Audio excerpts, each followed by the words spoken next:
Buenas noches, hermanos. Estamos en la semana de la Navidad ya. Se está acabando el año y hemos estado revisando cómo el Señor anunció la Navidad a través de los profetas, a través de los ángeles, a través de los pastores y después de los evangelistas.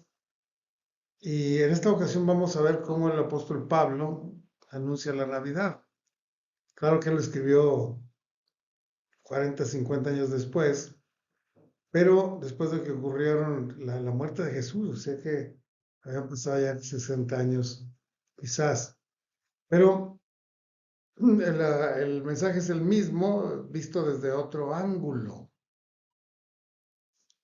Y veamos en la Navidad el cumplimiento del propósito de Dios, de la buena voluntad de Dios, del plan de Dios para rescatar a la humanidad de tanta maldad en la que nos metimos solos, y de la cual no podemos salir, ni sustraernos, ni perdonarnos, ni salvarnos, ni nada. El ser humano, por más que avanza, por más que conoce, por más que progresa, por más dinero que tenga, por más conocimientos que acumule, no puede dejar de ser pecador y no puede dejar de estar perdido espiritualmente. Así que el Señor hubo de rescatarnos por su buena voluntad, por su amor inmenso, por su gracia infinita. Es que lo hizo. Y vamos a ver cómo Pablo escribió a los Gálatas una carta muy importante porque les hace ver la gracia de Dios que no debemos descuidar. Les invito a leer ahorita en el capítulo 4 de la carta a los Gálatas el, los primeros 7 versículos. Dice así: pero también digo que entre tanto que el heredero es niño, en nada se difiere de un esclavo, aunque es señor de todo, porque es el hijo heredero, pero está bajo tutores y bajo curadores hasta el tiempo que el padre haya señalado. Así también nosotros, cuando éramos niños, estábamos en la esclavitud bajo los rudimentos del mundo. Pero cuando vino el cumplimiento del tiempo, Dios envió a su Hijo, nacido de mujer, nacido bajo la ley, para redimir a los que estábamos bajo la ley, a fin de que recibiéramos la adopción de hijos. Y por cuanto sois hijos, Dios envió a nuestros corazones el espíritu de su Hijo, el cual clama: Abba, Padre. Así que ya no eres más esclavo, sino hijo. Y si hijo, también heredero de Dios por medio de Cristo. Este es el mensaje de la Navidad. Pues no se ven los pastorcitos, los animales del establo y la estrella de Belén y todas las cosas que se describe en Lucas o en Mateo, pero sí el apóstol Pablo rescata el mensaje central de la Navidad. Y este es que el Señor Jesús, el Hijo de Dios, fue enviado al mundo a rescatarnos. Y muchos se preguntan: ¿salvarnos de qué? Pues estamos bien aquí, tenemos todo lo necesario.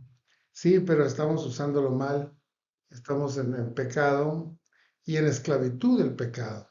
Y si alguien quiere obedecer la ley, decir: yo sí voy a obedecer la ley y voy a cumplir todo para llegar a ser salvo, no puede. Aun cuando nos hagamos esclavos de la ley, no podemos. La ley nos sobrepasa en su excelencia y fallamos en una o en otra cosa. Y no es necesario fallar en todo, con que fallemos un punto de la ley, ya somos culpables. La gente, el peor de los delincuentes que está en la prisión, no desobedeció toda la ley, desobedeció algunos puntos y por eso está ahí. Y por eso tiene cadena perpetua, porque el desobedecer un punto de la ley nos hace culpables. Así que estar tratando toda la vida de cumplir la ley para fallar un día es una situación muy terrible, es una situación de esclavitud. No podemos ser salvos, no podemos ser libres, no podemos ser felices mientras estamos en la esclavitud de la ley, y mucho menos si estamos en la esclavitud del pecado, cuando el pecado gobierna sobre nosotros, cuando no podemos dejar de pecar, cuando seguimos cometiendo las mismas maldades, los mismos vicios, las mismas violencias, los mismos egoísmos de siempre. Eso se llama esclavitud del pecado. Entonces, somos esclavos de la ley y somos esclavos del pecado y estamos condenados. Estamos condenados por nuestro pecado y estamos condenados por por la ley. Y de esa esclavitud el hombre no puede librarse solo de ninguna manera, ni puede librar a otros. Ni haciendo grandes cosas, ni pagando grandes cantidades de dinero. No hay forma de escapar de la esclavitud, solo una, que es la fe en Jesucristo, porque Él vino a cumplir la ley por nosotros, a morir por nuestros pecados, de manera que podamos ser liberados de la esclavitud del pecado y de la esclavitud de la ley. El judaísmo y prácticamente todas las religiones del mundo tienen ley y estatutos, cosas que no podemos cumplir, y por lo tanto nos hacemos esclavos de la ley y esclavos del pecado. Ahora, tampoco la ley nos puede salvar. No hay una forma en que la ley salve a un hombre. No hay. Pues dice la Biblia, por el cumplimiento de la ley, ninguno será justificado. Así que es grave, ¿no? Ahora, muchas veces nos aferramos a una ley, nos aferramos a un estatuto, nos aferramos a un sistema religioso, a una tradición religiosa, pensando que eso nos salvará. Pero la realidad es que no es así. La mayoría de los religiosos somos hipócritas. Sí quisiéramos ser buenos, pero nos falla. Y es hasta escandalosa a veces que fallamos, o que falla alguno de los líderes. Decimos, ¿cómo es posible que un líder que predica la paz, que predica el amor, que predica la rectitud, haya cometido algo así? Bueno, porque él confiaba en sí mismo para cumplir la ley y entonces fracasó, porque a eso va un hombre que confía en su religión. La religión del hombre no sirve. La religión de Dios es Cristo Jesús para nosotros. Por eso lo envió Dios. Dice la Biblia que en el cumplimiento del tiempo Dios envió a su Hijo, nacido de mujer, nacido bajo la ley. Ese es el versículo de hoy. En el cumplimiento del tiempo Dios envió a su Hijo, nacido de mujer, nacido bajo la ley, para que libertara a los que estábamos bajo la ley. Para eso lo envió. Ahora dice ahí el cumplimiento del tiempo. ¿Cuál tiempo es ese? ¿El año 0, el año 2000, el año 1000, el año 1790? No, no se refiere a una fecha del calendario.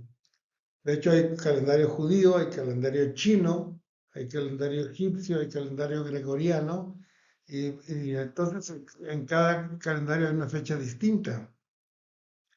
No es una fecha determinada que dice, va a venir el 2 de octubre. No es una fecha del calendario. El cumplimiento del tiempo es el momento exacto en que Dios dice, porque Él conoce los corazones y porque Él ve la madurez de su pueblo y Él ve también la depravación de la sociedad. En el momento en que más depravado estaba el mundo, el Señor vino. Cuando estaba rodeado de tiniebla y de oscuridad espiritual, luz resplandeció sobre ellos en el nacimiento de Jesús. Y cuando el pueblo estaba maduro, había sufrido ya las suficientes experiencias, la suficiente ley, los suficientes fracasos, las diferentes disciplinas que Dios le mandó y estaba listo para creer y para recibir a Cristo Jesús, porque es un momento muy especial. Dios espera que nosotros estemos listos para recibir a Cristo y ser adoptados como hijos de Dios cuando creemos en el nombre de Jesús. Así que el Señor espera el momento exacto para enviar a su Hijo. Así como la segunda venida de Cristo, que vendrá muy pronto, el Señor está vigilando los tiempos y en el momento cumplido, Él enviará a su Hijo, ya para completar la redención, ya para levantar a su pueblo, ya para dar por terminado este mundo malo, este siglo malo, este mundo de pecado y eliminar toda la maldad para un reino de justicia eterno.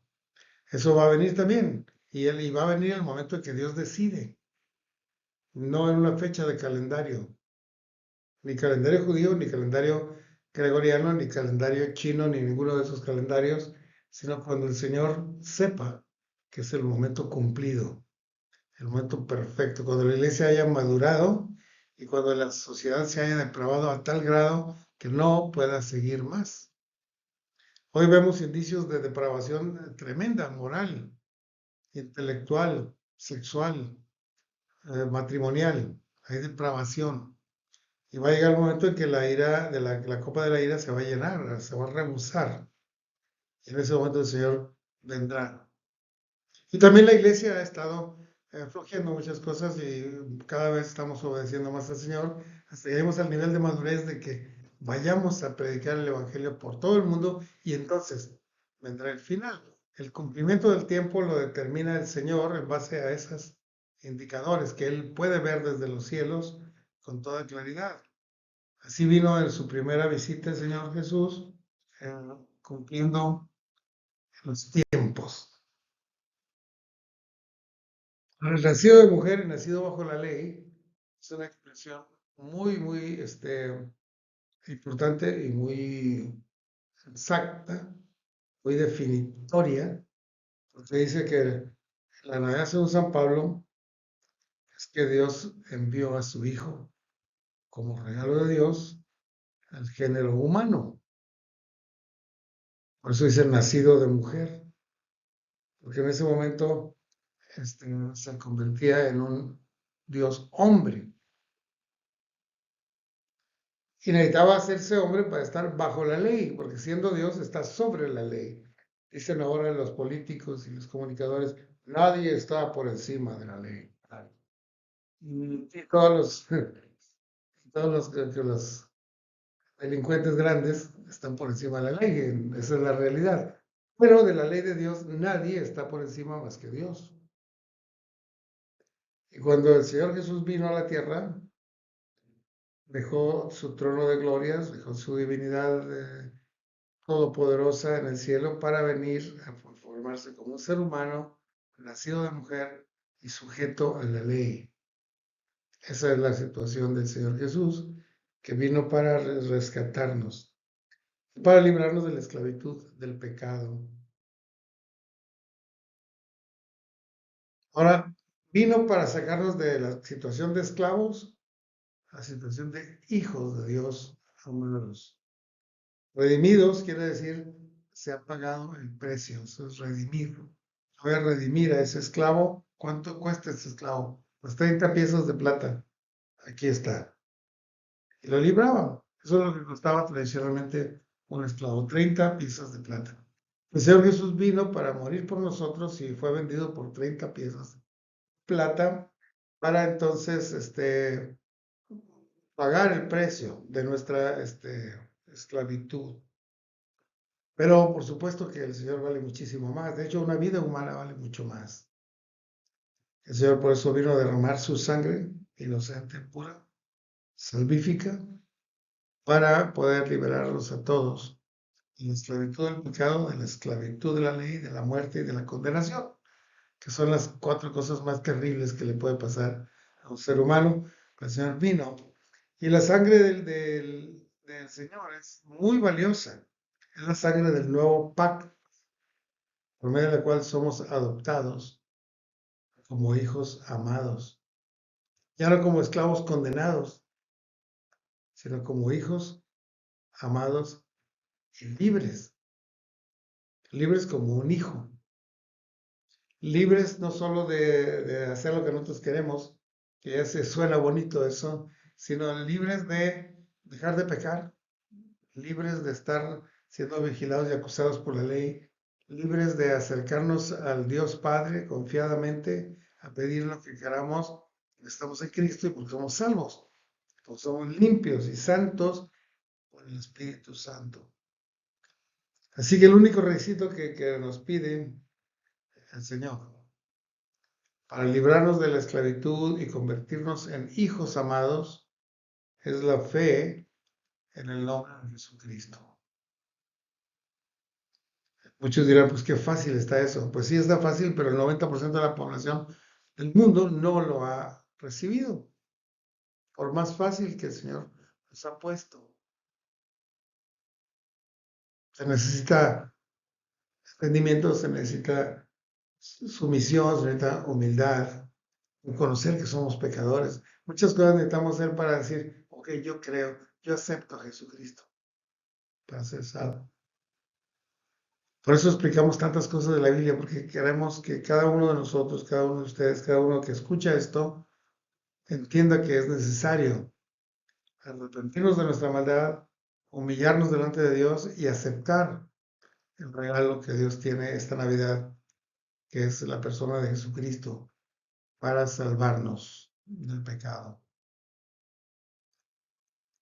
Dios toque el corazón de usted. Si usted está sintiendo ese deseo de dejar la manera vana de vivir, esa tremenda egoísmo, esa violencia, ese carácter perverso que tenemos, para aparecernos al Hijo de Dios, a Jesucristo, y ser salvos de esa esclavitud. Si usted quiere ser salvo, cierre sus ojos y repita conmigo la oración. Dios santo y bueno, yo soy pecador, he sido egoísta, he hecho daño a mi familia, he hecho daño a mí mismo, te he ofendido muchas veces, Dios, pero entiendo que tú enviaste a tu Hijo bajo la ley, nacido de mujer, para que viviera con nosotros, nos salvara, pagara nuestro pecado y nos liberara. Yo quiero, Señor, confesar mi pecado, quiero humillarme delante de ti, quiero abrir el corazón, quiero recibir a Cristo Jesús y ser salvo, ser adoptado como hijo tuyo. Es lo que más deseo en mi corazón, Señor. Lo pido en el nombre de Jesús. Amén. Esa es la oración que hay que hacer. El Señor es fiel y justo para borrarnos de toda maldad, limpiarnos de todo pecado y llevarnos al reino de su amado Hijo. Si usted hizo esa oración, si usted la quiere hacer, la puede repetir. Lo espero el domingo. El domingo próximo en la mañana tendremos un concierto muy hermoso y un mensaje bíblico a las 11 de la mañana en la primera iglesia bautista de Monterrey, aquí frente al Mercado Juárez. Venga. Y al terminar el culto, acérquese conmigo y dígame, yo hice la oración de fe esta semana. Necesito una Biblia, ¿no tiene usted? Entonces le podemos regalar una Biblia y otros materiales. Y darle la bienvenida al cuerpo de Cristo, a la familia de Dios. Será una gran sorpresa verle, una gran alegría para nosotros. Dios les bendiga, hermanos. Nos vemos pronto.